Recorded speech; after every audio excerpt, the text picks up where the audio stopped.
دو تا لافراری 10 میلیون یورو ماشین 6 میلیون یورو سود. دو تا از خاص‌ترین ماشین‌های دنیا، حتی با ارزش‌تر از بوگاتی.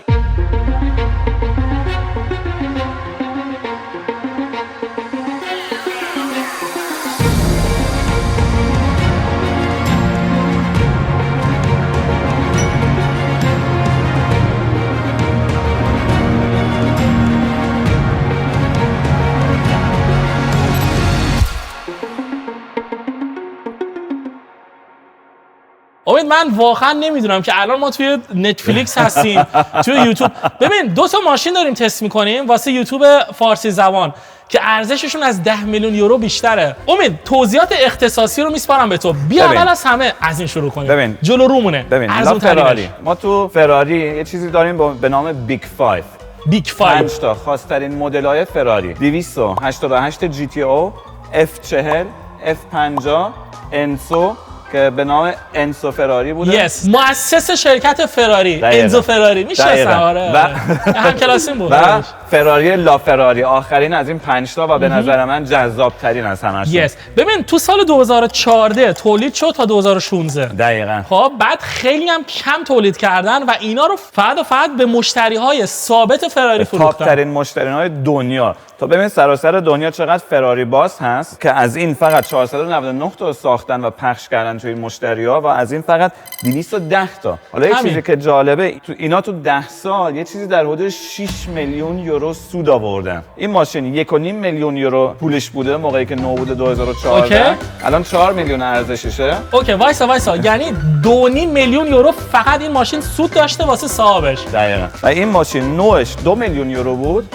و الان یه چیزی در حدود 6-7 میلیون یورو ارزش داره. این 2 میلیون بوده. این 2 میلیون بوده چون که آپرتا بوده گرونتر بوده. فکر کن یه نفر اینا رو میخره، باهاشون میرونه، حالشو میبره. آره. و از آخرم این همه میلیون میتونه استفاده ببره با این ماشینا. ولی واقعا به نظر من جذاب ترین فراری هم هستش که تو تاریخ فراری ساخته شده اصلا. اولین هایبرید فراری بودن اینا. اولین هایبرید تو تایم خیلی حرف تو سال 2014. آره. فراری ماشین هایبرید زد. به موتورش 6.3 لیتره، 12 سیلندر، موتور برقی داره، سیستم کرس داره و رو هم رفته. تو سال 2014 960 اسب بخار داشته. 960 اسب بخار اون موقع خیلی بوده تو سال 2014. آره خیلی بوده و این ماشین خیلی هم سبکه. ببین من با این ماشین ایرودینامیکه بیش از حده. من یه چند وقت پیش با ماشین خودم با بوگاتیم با یه لافراری مسابقه گذاشته بودم تو پیست هواپیما. آره. اسب بخارش کمتره، سیلندرش هم کمتره. این 12 سیلندر، بوگاتی 16 سیلندر. آره. این 960 اسب بخاره، بوگاتی 1500 اسب بخاره. ولی حدس می‌زنم این ایرودینامیکش بهتر باشه. چون که برگرفته از فرمول 1. این یه چی در حدود مثلا 500 متر اول سریعتر بوده چون که خیلی سبک‌تره. دیگه از وسطاش به بعد دیگه 16 سیلندر 1500 اسب بخار دیگه رد می‌کنه با بوگاتی. خاص‌ترین چیزایی که من مثلا می‌بینم شاید به چشم تو نیاد ولی آینه‌هاشه. آینه‌هاش خیلی بیش جذابه. از حد خاصه. ببین کشیده شده اومده تا بیرون. سقفش کاربن فایبر. فقط آخرین کوپا از 499 تا کوپ که ساخته شده فقط یه چیزی در حدود 50 تاشون سقف کاربن فایبر دارن. اینم اوکی، یعنی این علاوه بر اینکه یک از 499 هستش، یک از 50 هست. دقیقاً. امید، فرمش خیلی شبیه فرمول 1 ولی فرمول 1 که تو میتونی بیاری توی خیابون. دقیقاً. خیلی تفاوت دارن با هم. امید، به نظرم رینگش خیلی خاصه. دیزاینش کلاسیکه به نظر من. دیزاین رینگش این وسطش کاربن فایبر، پیچ نداره، فقط اینه. این یه دونه است که به آلمانی میگن دری مومنت شلوسل. تو به فارسیشو میتونی توضیح بدی؟ دیگه قفل رینگ. یه ابزار مخصوص میخوای که اینو باز بکنی. آره یه ابزار مخصوص میخوای. مخصوص ریسینگ. ترمزاش سرامیک کاربن فایبرن. هم سرامیک هم کاربن فایبرن. تاپ اسپیدش چقدره؟ 350. 350 کیلومتر تاپ اسپید، 2.6 ثانیه 0 تا 100. و موقعی که ماشین ساخته شده سریع ترین فراری تاریخ فراری بوده که تا الان مونده بود تا SF90 رو زدن.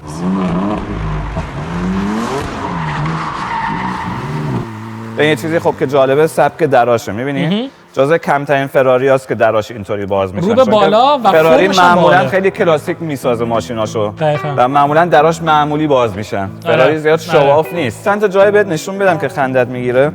قفل درو ببین.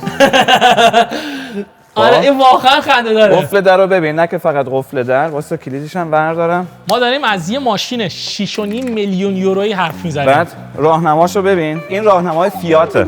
جدی؟ قفلش فیاته، راهنماش فیاته، حتی کلیدش. ببین این کلید ماشین 6.5 میلیون یوروییه. کلید شبیه فیاته. فیاته اصلا خود فیاته. فراری موتور چقدر خوشگل ساخته. 12 سیلندر. آره. و ببین اینجا سمت راستش باتریشه، سیستم‌های باتریشن، چون که اولین موتور هایبرید فراری بوده. و یه چیزی که جالبه این باتری‌ها همه خراب میشن. این باتری هایبریدش خراب میشه. آره، چون که اولین نسل هایبرید فراری بوده و اون موقع تجربه زیادی نداشتن. این باتری‌ها به مرور زمان همه دارن خراب میشن یا خراب شدن و تعویض باتری حدس بزن چقدر پولشه؟ چقدره؟ حدس بزن. نمیخوام حدس بزنم. این 6.5 میلیون یورو ماشین 100,000 یورو. 100,000 یورو دقیقاً. حال کردید خداییش یه رد. فراری هم پولش نمیده. الان داشتم بهش فکر می‌کردم. 100,000 یورو هزینه تعویض باتری. دقیقاً و یه چیزی در حدود 6 ماه تا 1 سال ماشینت میخوابه تا فراری بتونه این باتری رو تولید بکنه واسه. ماشین رو میری 6 ماه میدی دستشون میخوابه. 100,000 یورو هم پول میدی. 100,000 یورو تو باهاش میتونی مثلا یه جی کلاس دست دوم بخری. تو میتونی یه فراری قدیمی میتونی بخری. اصلا یه اس 500 دست دوم بخری. فرم موتورش خیلی قشنگه امید. انگار از جلو کشیده شده اومده همه چیز هم به عقب دیگه. ببین اصلا جلو هیچی نداری، عقب موتور، عقب سیستم اگزوز ماشینه، عقب باتری‌های ماشینن، یعنی همه چی همه چیزی عقبه. این هم سیستم فرمولا 1 ترمزاش. یعنی ماشینای F1 عقبشون یه لامپ ترمز این شکلی دارن. دقیقاً. ببین چقدر خوشگله، چقدر پهن ماشین. خیلی دیزاین ماشین اصلا این چیز خیلی خیلی جالبیه به نظرم. این پایینا هم ببین، اینا رو می‌بینی؟ آره این برای هواست. اینا آره. دست نمیزنم بهش چون که اینا خودشون تنظیم میشن. ایرودینامیک ماشینن. ولی ببین این همه تکنولوژی تو این ماشین، بعد اینو ببین. اینم دوباره فیاته. اینم فیات. باتری هیبریدی که اینجا 100,000 تا پولشه. بعد این برای موتورشه. می‌بینی بعد رنگ اینجاش هم رفته. آره دیگه اینجا جای که همیشه بالا پایین میشه نگاه کن، حتی رنگش هم رفته. آره. این تنها ماشینیه که نه من دوست دارم مثلا زیاد بهش دست بدم کرم بریزم، نه تو خیلی مثلا باهاش بد اخلاقی می‌کنی. نه اصلا آدم دلش نمیاد. ماشین بد اخلاقی کنه. این واقعا آرت این ماشین.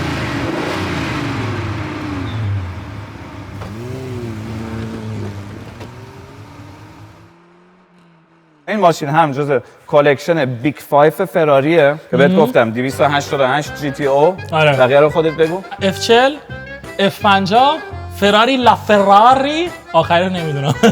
کلی در رابطه‌اش حرف زدیم اول ویدیو.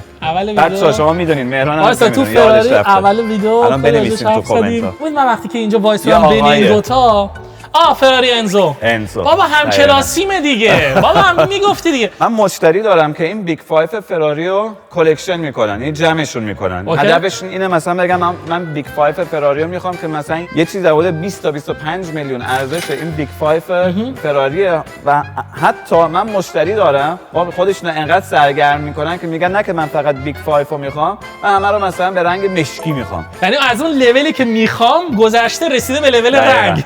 دقیقاً. و حتی این ماشین جزء هولی ترینیتی هستش با مکلارن P1 و پورش 918 اسپایدر که میگن تو مثلا تو زمان 2010 تا 2020 اینا جذاب ترین ماشینایین که ساخته شدن. یعنی اصلا لحاظ بگی این واقعا این ماشین جزء بهترین ماشین‌های دنیاست. امید راجع به کلکسیون اون 5 تا مدل ماشین حد زدی. خب الان 5 تاشم بلدم الان دیگه. از این 5 تا ماشینی که اسم بردی خب چند تاشو تا الان داشتی؟ لافراری که داشتی. من فقط تو نخ لافراری ام. من بقیه 4 تا رو هیچ وقت نرفتم پیگیرشون بشم. من بیشتر تو ماشینای مدرن هستم. اونا قدیمی ان. اونا دیگه قدیمی ان. اونا دیگه انقدر قدیمی ان که من باهاشون حال نمیکنم. من اگه تو دقت کرده باشی همیشه هم بهم گفتی. آره اگه تو دقت کرده باشی تو نمایشگاه من هیچ وقت ماشین کلاسیک به اون صورت نمیبینی، چون من خودم کلاسیک باز نیستم. ولی یه سال ازت دارم، از بین کلاسیکا کلاسیک باز نیستی اوکی، ولی یه کلاسیک بهم بگو که خیلی دوستش داری. اگه یادت باشه ما پاریس که بودیم با هم خیلی ماشین کلاسیک خب اونجا گذاشتم. من مثلا با بوگاتی‌های کلاسیک خیلی حال میکنم و همچنین مثلا با مرسدس SL 300 گالوین. اونم خیلی جالبه واسه من، ولی رو هم رفته راستشو میخوای من واقعا زیاد کلاسیک باز نیستم. زیاد من پیکانم دوست دارم. میدونی که ماشین شکل میکی ماوسه؟ جدی؟ آره. امید جان بهم نشون بده چرا این ماشین شبیه میکی ماوسه. چه جالب. دیدی؟ امید خیلی جالبه، مخصوصا از جلو احساس میکنم گوشاش زده بیرون. آره ولی خیلی بهت میاد. خوبه؟ آره ببین واقعا احساس میکنم تو فرمول 1 نشستی. بچه‌ها نظر بدن این یا بوگاتی واسه من بهتره. تو کامنت ها حتما بنویسید این یا بوگاتی. امید خودت نظرت چیه؟ نظر خودت هم دوست دارم بدونم. من دیزاینو واسه این که مثلا بخوای کلکتش بکنی آره این لا فراری، ولی واسه سواریش و عشق و حالش و اینا 100% بوگاتی. و یه چیزی که خیلی جالبه نگاه کن، ماشین مال 2014 یعنی 11 سال قدیمیه. بیاین از اینجا دیسپلی ماشین رو بگیریم. بیا اینجا نگاه کن، همش دیجیتاله. آره. با اینکه 11 سال قدیمیه ماشین. آره. و مثلا تمام این دکمه فیاتنا. میخوام یه استارت بزنم. اوکی بیا. با نیت میخوام بزنم. اوکی نمیخوای اول صلوات بفرستی؟ تو دلم فرستادم. فرستادی؟ آره. با نیت برم، با نیت. مطمئنی؟ با نیت مطمئنی؟ با نیت جیب مطمئنی؟ پرپول. مطمئنی؟ آره. 3 2 بیا با هم بزنیم. بیا با هم بزنیم. 3 2 1. چه صدایی داره. گرونترین ماشینی بود که تا به حال ما تو این چنل استارتش رو زدیم. میدونی اینو؟ یس. حالا مهران تو کدومش رو بیشتر دوست داری؟ سقف باز یا من سقف باز. بسته؟ من باز. خب سرجم من ماشینی که کروک باشه خیلی دوست دارم و دو این خب لیمیته، این 210 تا بیشتر ازش نیست، این 499 و از آقای امید معزن اینو یاد گرفتیم که همیشه ماشین لیمیت بخریم. حالا دلیلش چیه؟ بیا اینجا بچه‌ها یه ثانیه بیاید. 3 تا لامبورگینی داریم. خب این چند نوشته؟ 1 از 250. اوکی این از اولیش که لیمیته. این چی نوشته؟ 1 از 350. خب الان سوالی که ازم پرسیدی چی بود؟ کدومشو برمی‌دارم؟ اونی که لیمیته و ازش کمتر تو بازار هست. آقا این مشکی رینگاش، این نقره‌ایه. به نظر من بچه‌ها تو کامنت ها نظر بدن. مشکی یا نقره‌ای؟ ببین اگه نظر منو میخوای من همون سمت وایسادم، اون سمتی که دوست دارم. تو چی؟ تو هم برو اون سمت وایسا، همون سمتی که دوست داری. اگه بخوام اون سمتی وایسم که دوست دارم، سمت تو وای میسم چون که تو رو دوست دارم. میبینید بچه‌ها یه تست بود، این یه تست بود. امید این ماشین الان تقریبا 10 سال قدیمیه. آره. خب 10 11 سال قدیمیه. ارزشش خب دیدیم که چه حد بیشتر الان شده. رفته 4 میلیون این مثلا. آره الان این رفته رو 4 میلیون ولی آره. قیمت‌ها رو در آینده چطور می‌بینی؟ ببین من فکر میکنم که تا 10 سال دیگه این ماشینی که الان 4 میلیونه آره. بره رو 10 میلیون. اوکی. و همچنین فکر میکنم که این ماشینی که الان 6 7 میلیونه برای یه چیزی در حدود 15 تا 20 میلیون حتی. 15 تا 20 میلیون تا 10 سال آینده. آره. چقدر پیش میاد که همچین ماشینایی قیمتاشون اینقدر رو بالا باشه؟ خیلی کم پیش میاد ولی مثلا الان ببین تا الان خب ما بیگ 5 رو داشتیم خب و الان فراری ماشین جدید رو معرفی کرده که میخوان بیگ 6ش بکنن. فراری F80. اوکی. ولی چی؟ فراری F80 ذوق همه رو کور کرد. چرا؟ موتورش 6 سیلندر هایبریده. آو این بده. نوش خب نوش 5 میلیون یورو پولشه. 5 میلیون یورو. اینا نو 1.5 بودن و 2 میلیون. آره. حالا فکر کن جدیده شده 5 میلیون یورو. آره. و به جای اینکه 12 سیلندر باشه که همه انتظارشو داشتن که بشه بیگ 6 6 سیلندر یعنی 6 نیست سیلندر ولی هیبرید. تکنولوژی 296 باعث شده که ارزش اینا درجا دوباره بیشتر حتی بره بالا. چون که همه گفتن خب حالا وایسیم اول ببینیم چی میشه. اگه F80 هم خفن باشه 12 سیلندر باشه حتی مردم حدس میزدن که ارزش لافراری بره پایین. آره. چون گفتن چون که ماشین برتر داره میاد. درسته. ولی چی شد؟ ماشین 6 سیلندر اومد. آره. و به خاطر همین ارزش این رفت بالا. حتی داره میره بیشتر بالا. و مردم دیگه میدونن که تو نسل غولای فراری بیگ 5 بیگ 6 و اینا دیگه ما 12 سیلندر نخواهیم داشت.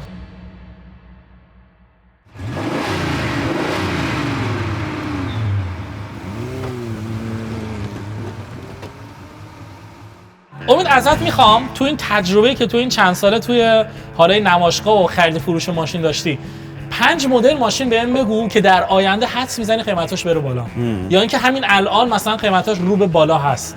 خب ببین مسلماً بیگ 5 فراری 100%، پورشه 918 اسپایدر، به نظر من بوگاتی ویرون خیلی روش حساب نمیکنن ولی من روش حساب میکنم. اوکی. من میگم این میره بالا این ماشین. آره. بعد شیرون میره بالا به نظر من. بوگاتی شیرون و در حال حاضر همینا ماشینا تقریبا که باید روشون حساب کرد. حالا ماشین کلاسیک هست که میگم من زیاد تو ماشین کلاسیک نه راجع اون حرف نمیزنم ولی از ماشینای مدرن الان خیلی اینا مدل مد های نظر. فراری SP1 SP2 SP3 یعنی اینا همه ماشینایی که میلیون ها پولشونه اینا همه میرن بالا. آره. یعنی فراری بهترین اینوست تو ماشین، بهترین اینوستمنت تو ماشین که میتونی بکنی همیشه تو برند فراری. ببین خیلی جالبه الان بیننده‌هایی که 5 سال دیگه این ویدیو رو دارن میبینن میتونن همین الان تو کامنت بنویسن که کدومشون قیمتشون رفته بالا و آیا دقیقاً 5 سال حدس دیگه امید می‌بینیم. آره درست بوده یا نه و بیننده‌ای که الان دارن میبینن میتونن از این موضوع استفاده کنن. خودتو 5 سال دیگه کجا میبینی؟ به من؟ نظرت چجوری هستی؟ من حدس میزنم ریشام یه ذره سفید شه. من 5 سال دیگه فکر میکنم که تا اون موقع یه چیزی در حدود 500 تا ویدیو ما با هم دادیم بیرون. 500 تا؟ 500 تا ویدیو دیگه. تو 5 سال 500 تا؟ کمه؟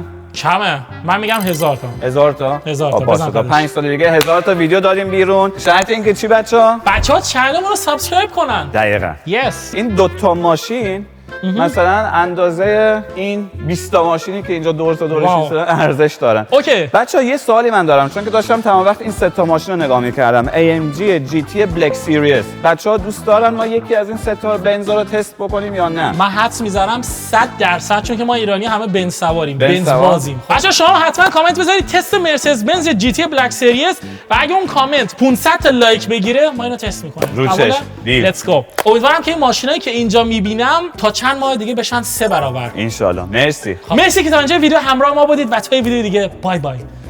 خب امید ویدیو تمام شد دیگه. تو برو من اینجا میمونم. میخوای اینجا بمونی؟ آره من اینجا باشه هستم تو دیگه. بمون ولی من- ماشینا رو میبریم اون برا. نه بذار باشه. من خودم نه هستم. ماشینا دوباره باید ببریم تو شوروم نه دیگه من هستم دیگه. ماشین گرونا. جدی؟ تو اینجا باش ولی ماشینا اون برن باشه؟ خب پس من میرم اونور. پس ماشینا بمونن اینجا. بای.